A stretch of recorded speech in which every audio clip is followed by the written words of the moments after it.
আউযু বিল্লাহি মিনাশ শাইতানির রাজীম। বিসমিল্লাহির রহমানির রহিম।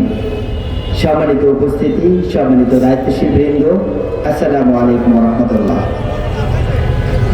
আমাদের 5 তারিখের ছাত্র জনতার মহান গণঅভ্যুত্থানের পরে আমাদের যে সমাজ কাঠামো আমরা স্বপ্ন দেখেছিলাম, বাস্তবিক পক্ষে আমরা এর বাস্তবায়ন আমরা করতে পারিনি। আমাদের যে সরকার এটা করতে ব্যর্থ হয়েছে। আমাদের শহীদদের খুনিদের বিচার করতে ব্যর্থ হয়েছে। পাশাপাশি স্বাধীন ভূখণ্ডে আমাদের শহীদ ওসমান হাদি ভাইদের মতো অনেকেই জীবন দিতে হচ্ছে। এই জায়গা থেকে আমাদের যে নতুন সরকার গঠন হবে, আমরা চাই কোনো অবস্থায় পুরানো ফেসিবাদ আমাদের মাঝে ফিরে না আসুক। আমাদের সকল ছাত্র সংসদ সমূহ আমরা একত্রিতভাবে সিদ্ধান্ত নিয়েছি, আমরা মানুষকে সচেতনতার জন্য আমরা ক্যাম্পেইনে অংশগ্রহণ করব।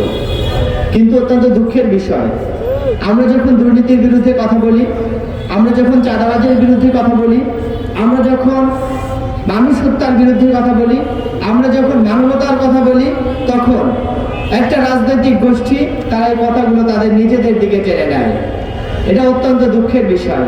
আমরা তাদেরকে আহ্বান জানাতে চাই, আসুন আপনারাও চাঁদাবাজের বিরুদ্ধে কথা বলুন, আপনারাও দুর্নীতির বিরুদ্ধে কথা বলুন, আপনারা মানুষের সম্পদ লুণ্ঠনের বিরুদ্ধে কথা বলুন। আমরা অন্যায়ের বিপক্ষে একত্রে প্রতিবাদ করে তুলি। সম্মানিত উপস্থিতি, আমরা বারবার লক্ষ্য করেছি এদেশের মানুষ বারবার শোষকদের দ্বারা শোষিত হয়েছে, ব্রিটিশদের দ্বারা শোষিত হয়েছে, মগদের দ্বারা শোষিত হয়েছে, পর্তুগিজদের দ্বারা শোষিত হয়েছে, পাকিস্তানিদের দ্বারা শোষিত হয়েছে, সর্বশেষ আমাদের নিজেদের দেশের কিছু আধিপত্যবাদ ভারতের মদতে চলা কিছু শাসক গোষ্ঠীদের দ্বারা শোষিত হচ্ছে। আমরা এই শোষণের জাল ছিন্ন করে আজাদির মতো কথা বলতে, আজাদির মতো বসবাস করার জন্য আমরা আমাদের সামনে জাতীয় নির্বাচনে আমরা গণভোটে ভোটকে জয়যুক্ত করে আমরা ক্ষমতার ভারসাম্য রক্ষা এবং দেশের কাঠামোর সার্বিক সংস্কারের জন্য আমরা ময়দানে নেমেছি।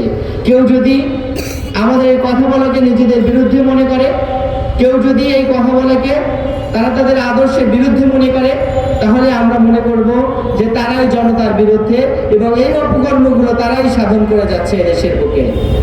সম্মানিত উপস্থিতি, আমি আপনাদের সবাইকে বাংলাদেশের প্রতিটি গ্রামে, প্রত্যেকটা বাজারে, পাড়ায়, মহল্লায়, চায়ের দোকানে, প্রত্যেকটা পরিবারে সকলের কাছে ভোটের এই ক্যাম্পেইন এবং আগামীতে একটি দুর্নীতি শোষণ মুক্ত বাংলাদেশ বিনির্মাণের স্বপ্ন আহ্বানকে আপনাদের পৌঁছে দেওয়ার উদাত্ত আহ্বান জানিয়ে আমি আমার বক্তব্য এখানেই শেষ করছি। আসসালামু আলাইকুম ওয়া রাহমাতুল্লাহ।